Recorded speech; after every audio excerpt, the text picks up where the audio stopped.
Fire সার্ভিসের 12টি ইউনিটের চেষ্টায় নিয়ন্ত্রণে আসলো উত্তরা রেস্তোরাঁ আগুন, আহত অবস্থায় 7 জন উদ্ধার। কেরানীগঞ্জে ব্যাংক ডাকাতির চেষ্টার ঘটনায় দস্যুতার মামলা, আজই আদালতে তোলা হবে আসামিদের।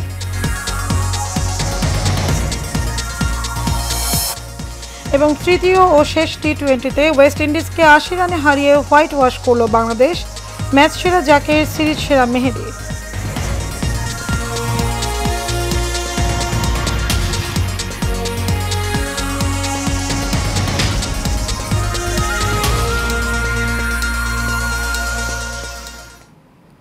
স্বাগত এশিয়া নিউজে, আপনাদের সাথে আছে আমি মারিয়া মিকো। এতক্ষণ শুনছিলেন বিআরবি কেবল ইন্ডাস্ট্রিজ লিমিটেড সংবাদ শিরোনাম। চলে যাব পুরো সংবাদে।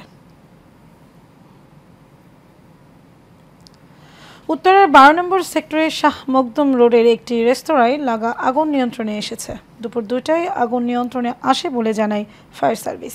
এদিকে রেস্তোরাঁর ভেতর থেকে 7 জনকে অব্যাহত অবস্থায় উদ্ধার করা হয়েছে, তবে আগুন লাগার কারণ ও ক্ষতির পরিমাণ এখনও জানা যায়নি। শুক্রবার এক বিজ্ঞপ্তিতে আগুন লাগার তথ্য জানায় ফায়ার সার্ভিস। আগুন নিয়ন্ত্রণে ফায়ার সার্ভিসের 12টি ইউনিট কাজ করে। ফায়ার সার্ভিস জানায় সকাল 10টা 38 মিনিটে আগুনের সূত্রপাত হয়। এরপর পৌনে 11টার দিকে আগুন নিয়ন্ত্রণে ফায়ার সার্ভিসের কর্মীরা কাজ শুরু করেন। উত্তরা, টঙ্গী, বাড়িধারা, কর্মীটোলা, সিদ্দিক বাজার ফায়ার স্টেশনের মোট 12টি ইউনিট এতে যোগ দেয়। ফায়ার সার্ভিস আরও জানায় তীব্র কালো ধোঁয়ার কারণে আগুন নিয়ন্ত্রণে বেগ পেতে হয়েছে। অগ্নিকাণ্ডের পর সিলিন্ডার বিস্ফোরণ হতে দেখা গেছে।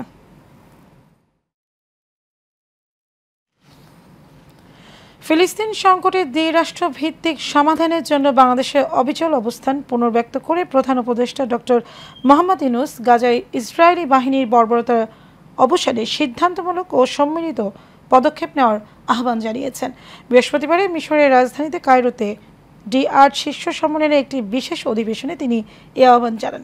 প্রধান উপদেষ্টা বলেন, সব পক্ষ অঞ্চলের বাইরে স্টেক হোল্ডার ইসরায়েলি বাহিনীর চলমান বর্বরতা বন্ধ করার জন্য সিদ্ধান্তমূলক ও সম্মিলিত পদক্ষেপ নেওয়ার জন্য আহ্বান জানান।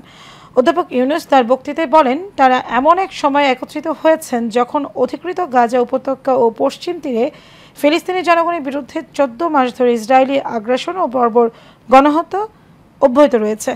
এই বর্বরতা ভাষায় প্রকাশ করা সম্ভব হবে না। কম করে বললে দীর্ঘদিন ধরে মেনে চলা আন্তর্জাতিক নিয়মনীতি, আইন ও কনভেনশনের প্রতি ইসরায়েল নির্লজ্জ অবজ্ঞার চরম হতাশার মধ্যে আছে বলে জানান তিনি।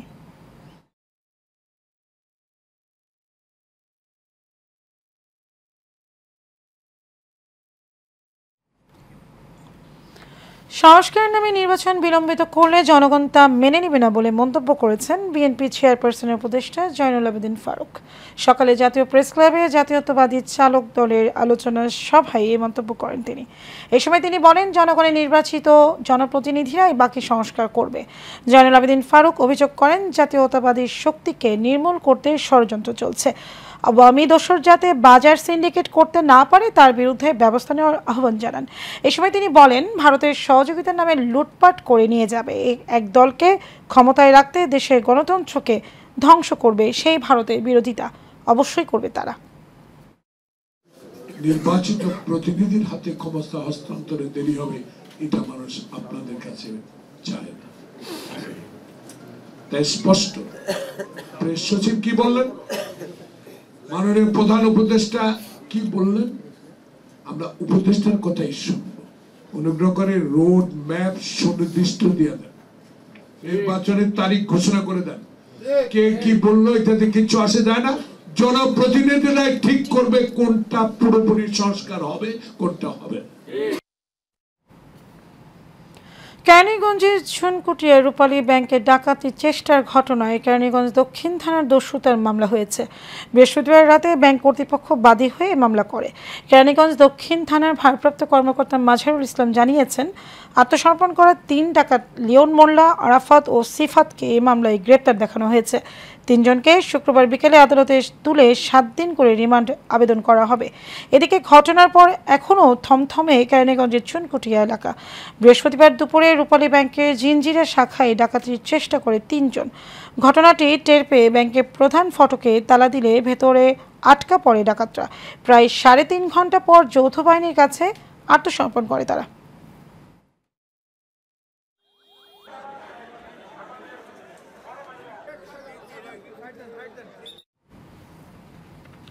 নারায়ণগঞ্জের রূপগঞ্জের ৩০০ ফিট এলাকায় প্রাইভেট গাড়ি ধাক্কায় মোটরসাইকেল আরোহী বুয়েট শিক্ষার্থী মুনতাসির মাসুদ নিহতের ঘটনায় ৩ জনকে গ্রেপ্তার করা হয়েছে।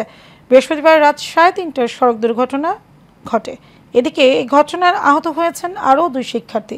তারা হলেন বুয়েটের আহসানুল্লাহ হলের অমিত শাহ ও মেহেদি হাসান। মাসুদ সহ তারা 3 জনই বুয়েটের সিএসি বিষয়ে 2য় বিভাগের শিক্ষার্থী। রূপগঞ্জ থানার সাব ইন্সপেক্টর রিয়াদুল ইসলাম বলেন, 300 ফিট রাস্তার একটি মোটরসাইকেলে একটি প্রাইভেট কার ধাক্কা দেয়। এতে বুয়েটের এক শিক্ষার্থী নিহত হন। তার মরদেহ কুর্মিটোলা হাসপাতালে আছে। আরও 2 জন আহত হয়ে হাসপাতালে চিকিৎসা নিচ্ছেন। প্রাইভেট কার জব্দ ও চালক আটক আছে। এদিকে সহপাঠী নিহতের ঘটনায় বিক্ষোভ করেছে বুয়েটের শিক্ষার্থীরা।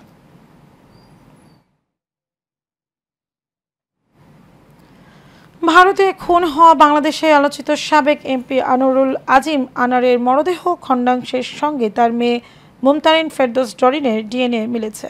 পশ্চিমবঙ্গ সিআইডি সূত্রে শুক্রবার এ তথ্য জানা গেছে। পুলিশ অপরাধ তদন্ত বিভাগের এক সিনিয়র কর্মকর্তা জানান, ভারতের সেন্ট্রাল ফরেন্সিক ল্যাবে বাবা আনার ও মেয়ে ডরিনের ডিএনএ নমুনা পাঠানো হয়েছিল। সেই নমুনা দুটির ডিএনএ মিল পাওয়া গেছে। সিআইডি জানায়, খাল ও ফ্ল্যাটের পাশ থেকে উদ্ধার করা মরদেহর খণ্ডিত অংশগুলো বাংলাদেশের সাবেক এমপি আনারই। গত নভেম্বর শেষ দিকে কলকাতায় গিয়ে ডিএনএ নমুনা জমা দেন তার মেয়ে মুমতারিন ফেরদৌস ডরিন। চলতি বছরের মে মাসে কলকাতার নিউ টাউনে সঞ্জীবা গার্ডেন্সের একটি ফ্ল্যাটে খুন হন ঝিনাইদহ 4 আসনের সাবেক সংসদ সদস্য আনোয়ারুল আজিম আনার।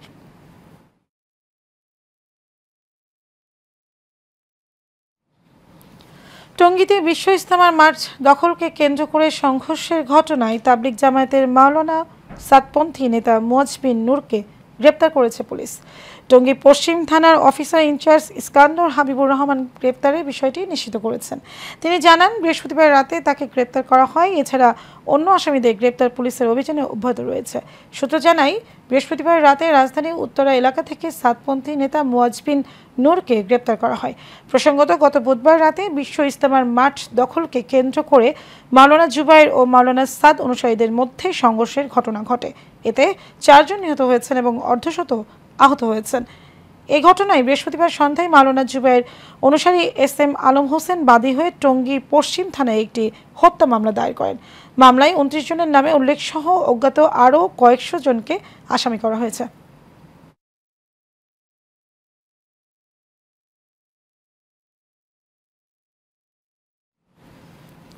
হাঁটি হাঁটি পা করে 6-এর ছন্দে পা রাখল বস্তুনিষ্ঠার প্রতিচ্ছবি আর দায়িত্বশীলতার প্রতীক দৈনিক দেশ রূপান্তর। এ উপলক্ষে রাজধানীর বাংলা মোটরে রূপায়ণ ট্রেড সেন্টারে প্রতিষ্ঠানটির কার্যালয়ের প্রতিষ্ঠাবার্ষিকী অনুষ্ঠানে আয়োজন করা হয়। এ সময় দেশ রূপান্তর প্রকাশক ও রূপায়ণ গ্রুপের কো চেয়ারম্যান মাহির আলী খান রাতুল বলেন, তরুণদের উদ্যোগে যেভাবে এগিয়ে চলছে দেশ, সেভাবে এগিয়ে যাবে দেশ রূপান্তর। আর রূপায়ণ গ্রুপের চেয়ারম্যান লিয়াকত আলী খান বলেন, নতুন বছর একটা সুবর্ণ সময়ের বছর। 2025 সাল দেশ রূপান্তরের জন্য একটি সুন্দর বছর হবে। বিস্তারিত নূর মোহাম্মদ ভুঁইয়া রিপোর্টে। বস্তুনিষ্ঠতার প্রতিচ্ছবি আর দায়িত্বশীল প্রতীক দৈনিক দেশ রূপান্তর পূরণ করল সফলতার 6 বছর। 6-এর ছন্দে উপলক্ষে রাজধানীর বাংলা মোটর রূপায়ণ ট্রেড সেন্টারে কেক কেটে দিনটির বর্ষপূর্তি উদযাপন করেন প্রতিষ্ঠান সংশ্লিষ্টরা। অনুষ্ঠানে উপস্থিত ছিলেন উদ্যোক্তা ও রূপায়ণ গ্রুপের চেয়ারম্যান লিয়াকত আলী খান মুকুল, রূপায়ণ গ্রুপের কো চেয়ারম্যান ও দেশ রূপান্তর প্রকাশক মাহির আলী খান রাতুল, রূপায়ণ গ্রুপের ভাইস চেয়ারম্যান সাইফ আলী খান অতুল, দেশ রূপান্তর সম্পাদক মোস্তফা মামুন, রূপায়ণ গ্রুপের উপদেষ্টা ক্যাপ্টেন PJ উল্লাহ, SM শাইখুল ইসলাম, ব্রিগেডিয়ার জেনারেল অবসরপ্রাপ্ত আবুল কালাম আজাদ, রূপায়ণ কনস্ট্রাকশন লিমিটেডের পরিচালক লেফটেন্যান্ট কর্নেল অবসরপ্রাপ্ত কবির উদ্দিন আহমেদ। এ সময় দেশ রূপান্তরের প্রকাশক ও রূপায়ণ গ্রুপের কো চেয়ারম্যান মাহির আলী খান রাতুল তার বক্তব্যে দেশ রূপান্তরকে এগিয়ে নেওয়ায় পাঠক, লেখক, বিজ্ঞাপনদাতা, হকারসহ প্রতিষ্ঠানের প্রতিটি কর্মীকে শুভেচ্ছা ও ধন্যবাদ জানিয়ে তিনি বলেন, তরুণদের উদ্যোগে যেভাবে এগিয়ে চলছে দেশ, সেভাবেই এগিয়ে যাবে দেশ রূপান্তর। প্রথমেই কৃতজ্ঞতা জানাতে চাচ্ছি আমাদের পাঠক, লেখক, বিজ্ঞাপনদাতা এবং আমাদের হকার ভাইরা, যারা আমাদের সাথে নিরলসভাবে একটা টিমওয়ার্ক করে দেশ রূপান্তরকে একটি ভালো অবস্থানে আসার জন্য সহযোগিতা করেছে, তাদেরকেও আন্তরিকভাবে ধন্যবাদ। আমি আশা করি দেশের তরুণ এবং দেশ যেভাবে সামনের দিকে এগিয়ে যাচ্ছে, দেশ রূপান্তর এই একই প্রচেষ্টায় সামনের বছর আমরা সবাই একসাথে কাজ করে দেশকে আমরা সমৃদ্ধির দিকে নিয়ে যাব। আমাদের জন্য আপনারা সবাই দোয়া করবেন। আশা করি দেশ রূপান্তরের শুভকামনা।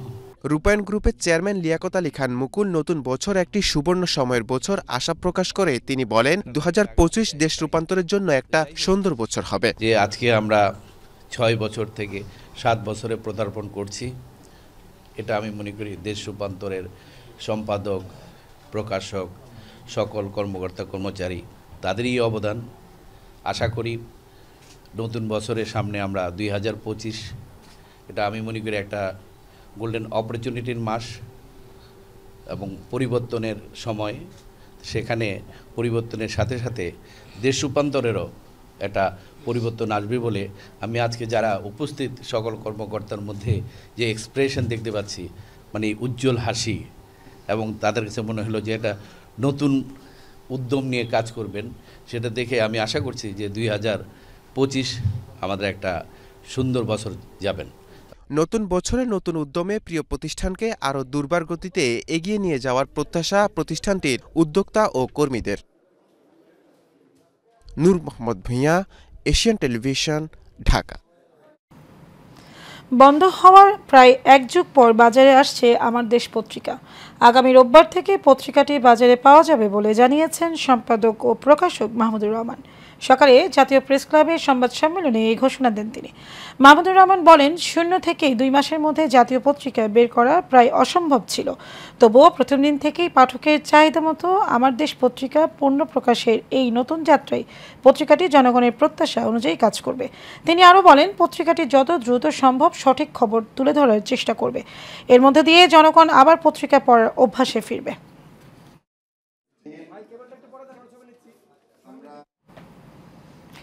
ডিবেট ফর ডেমোক্রেসির আয়োজনে আন্তর্জাতিক অভিবাসী দিবস ও জাতীয় প্রবাসী দিবস উপলক্ষে রেমিটেন্স প্রবাহ বৃদ্ধি করতে করণীয় নিয়ে ছায়া সংসদ অনুষ্ঠিত হয়েছে। সকালে রাজধানী এফডিসিতে ডিবেট ফর ডেমোক্রেসির চেয়ারম্যান হাসান আহমেদ চৌধুরী কিরণের সভাপতিত্বে অনুষ্ঠানে প্রধান অতিথি হিসেবে উপস্থিত ছিলেন ইনভেস্টমেন্ট কর্পোরেশন অব বাংলাদেশের চেয়ারম্যান অধ্যাপক আবু আহমেদ। প্রতিযোগিতায় প্রস্তাবের পক্ষে শেরেবাংলা কৃষি বিশ্ববিদ্যালয় ও বিপক্ষে বেগম বদরুন্নেসা সরকারি মহিলা কলেজের বিতর্কিকগণ অংশগ্রহণ করেন। বিতর্ক প্রতিযোগিতার বিজয়ী হয়ে শেরেবাংলা কৃষি বিশ্ববিদ্যালয়।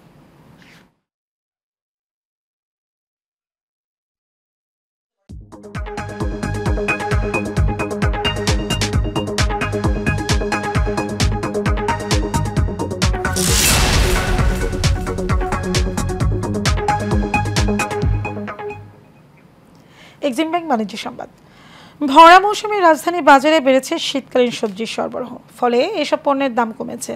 এদিকে নতুন আলুর আগমনের দাম কিছুটা কমলেও তা সহনীয় পর্যায়ে আসেনি বলে জানান ক্রেতারা। তবে কিছুটা বেড়েছে মুরগির দাম। এদিকে মূল্যবৃদ্ধির পরেও বাজারে রয়েছে বোতলজাত সয়াবিন তেলের সংকট।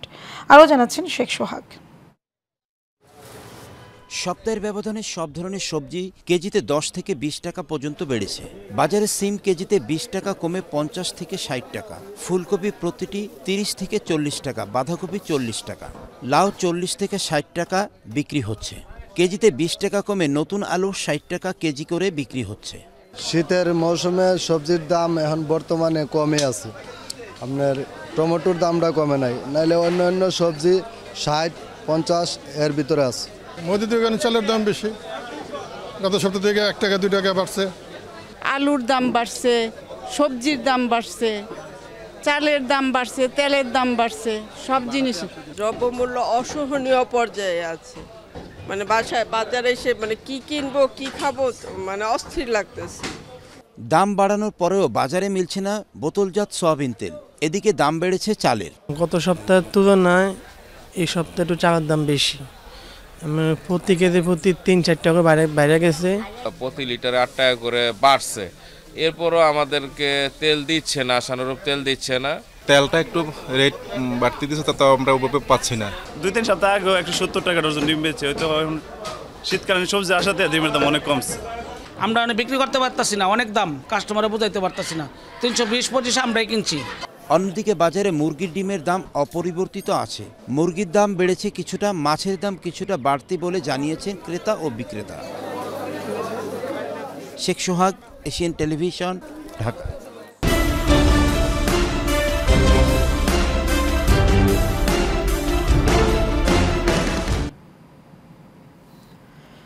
সোনাগাজী সমিতি ঢাকা উৎসকে সোনাগাজী শিক্ষাবৃত্তি পরীক্ষা অনুষ্ঠিত হয়েছে। আজ সকালে মোয়াজ্জেম হোসেন উচ্চ বিদ্যালয় ও সোনাগাজী ফাজিল ডিগ্রি মাদ্রাসায় এই পরীক্ষা অনুষ্ঠিত হয়। দুটি কেন্দ্রে ষষ্ঠ থেকে নবম শ্রেণীর মোট 965 জন শিক্ষার্থী অংশগ্রহণ করে।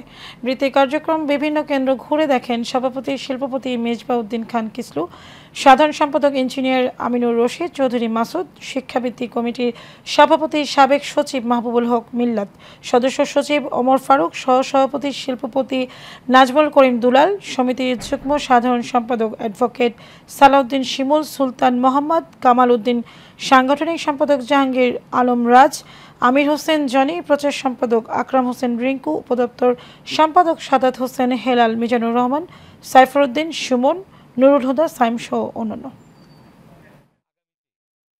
হতদরিদ্র স্টুডেন্ট আছে তাদেরকে আমরা আলাদাভাবে বৃত্তি দেওয়ার ব্যবস্থা, যারা মেধাবী ছাত্র তাদেরকে ঢাকায় সহ এবং বাংলাদেশের বিভিন্ন গুরুত্বপূর্ণ শিক্ষা প্রতিষ্ঠানে উচ্চশিক্ষার জন্য তাদেরকে সুযোগ করে দেওয়া সোনাগাজী সমিতি সেই ধরনের বৃত্তি নিয়ে আগামী দিনে আসছে। আমাদের চ্যালেঞ্জ হচ্ছে আমরা দিনে দিনে কাজটা সম্পাদন করি। বৃত্তি প্রদানের জন্য আমরা একটা সুন্দর প্রোগ্রাম আমরা করার একটা পরিকল্পনা করেছি। যে সমস্ত ছাত্রছাত্রী মেধাবী যারা উত্তীর্ণ হবে তাদেরকে নিয়ে আমরা একটা জাঁকজমকপূর্ণ অনুষ্ঠান করব। সেটা আমরা এখনও ডেটটা ঠিক করিনি, হয়তো আমরা ঢাকা ফেরত যেয়ে আমাদের কমিটি বসে আমরা এটা ঠিক করব বলে আমরা সেভাবে যাচাই বাছাই করে আমরা আমাদের সংখ্যা 965 জন, এটা আমরা সংখ্যাটা তো আস্তে আরো বাড়াবো। সংবাদ শেষ করব একজন কৃষক ও তার পোষা গরুর সাথে বন্ধুত্বের গল্প নিয়ে। শরৎচন্দ্র চট্টোপাধ্যায়ের মহেশ গল্প অনেকেরই জানা। গল্পে কৃষক গফুর সন্তানের মতো ভালোবাসে তার পোষা গরু মহেশকে। মহেশ গল্পে মালিক ও পশুর মধ্যে যে ভালোবাসা, এবার সেই গল্পের আধুনিক রূপ যেন বাস্তবে ফুটে উঠেছে বগুড়ার শিবগঞ্জে। উপজেলার শিবগঞ্জ গ্রামের বাপ্পি কসাই যেখানেই যান সেখানেই তার পিছু হাঁটে তার মহিষটি। প্রতিনিধি সাজু মিয়ার পাঠানো তথ্য, ছবিতে বিস্তারিত জানাচ্ছেন আরবি ইসলাম হিমু। বগুড়ার শিবগঞ্জ উপজেলার বাপ্পি পেশায় একজন মাংস বিক্রেতা। 6 মাস আগে রাজশাহী থেকে ক্রয় করেন মহিষটি। মোটা তাজা করার উদ্দেশ্যে বাড়িতে লালন পালন শুরু করলে বাপ্পির সাথে হয়ে যায় বন্ধুত্ব। বাপ্পি জানান, হাটে মাংস কেটে বিক্রির উদ্দেশ্যে মহিষটি কেনা হলেও অবুঝ প্রাণীর ভালোবাসায় সিদ্ধান্ত নেন বিক্রি না করার। বাপ্পি এখন যেখানেই যান তার সঙ্গী মহিষটি। উদ্দেশ্য করে লিয়াচ্ছিলাম যে 3-4 মাস পালবো, পালে একে আমি সেল করে দেবো। পরে যাই দেখি যে সেরকম ভালোবাসা মায়া হয়ে গেছে। তারপর নিলে আমি 2টা কিনে লিয়াচ্ছিলাম, একটা আউট করে দিছি, এক থুয়ে দিছি। মানুষের থেকেও বেশি ভালোবাসে, মানে কখন বাসাতে আসি কখন না আসি, ওই না এলে খালি চিল্লি করে, ওই রুমের মধ্যে খালি চিল্লি করে, মানে খিলেন দিলেন, তারপর ডুব গোসল দেওয়া, আমার পিছে পিছে বেড়ান ঘুরে বেড়ান, সেই রকম মায়ায় ভালোবাসায় পড়ে গেছে। মানুষ আর মহিষের বিরল বন্ধুত্ব অবাক করেছে পরিবার সহ প্রতিবেশীদের। 6 মাস যাবে তো পালিচ্ছি, বাড়ির নিজের সন্তানের মতোই লেনদেন করা লাগে। বাড়িতে না থাকলে কোনো জিনিস খায় না, মানে সিগড়ি করে সোল পড়লে লাগান দরদ করে মানুষ করায়। যে মোষগুলো পালছে আগে, সেই মোষের চেয়ে এই মোষটা মনে করেন অন্য ধরনের। এমনভাবে তার পোষ মানাইছে যে কোনো একটা ব্যক্তিকে যে আঘাত করবে এরকম কোনো ব্যাড রিপোর্ট আমাদের কাছে আসে নাই। সব সময় সাথেই থাকে, পিছনে যায় আসে, যেভাবে ডাকে এভাবে মোষ পিছনে যায়, কারো কোনো ক্ষতি করে না। বন্ধুর মতো খুনসুটি করার পাশাপাশি হাঁটতে দেখে তাকিয়ে থাকেন এলাকার মানুষ, যা দেখে মুগ্ধ সবাই। আরবি ইসলাম হিমু, এশিয়ান টেলিভিশন। শেষ করবো এশিয়ান নিউজ, তার আগে বিআরবি কেবল ইন্ডাস্ট্রিজ লিমিটেড সংবাদ শিরোনাম জানাবো আরও একবার।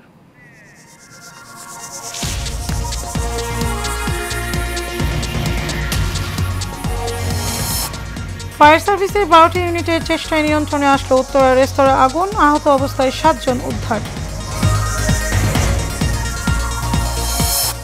কেরানীগঞ্জে ব্যাংক ডাকাতির চেষ্টার ঘটনায় দস্যুতার মামলা, আজই আদালতে তোলা হবে আসামিদের।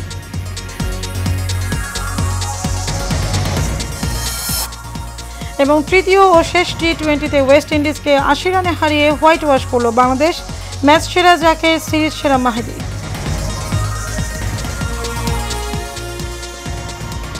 দর্শক, এই ছিল আমাদের এতক্ষণকার আয়োজন। আমাদের পরবর্তী সংবাদ দেখার আমন্ত্রণ রইল। ধন্যবাদ সবাইকে।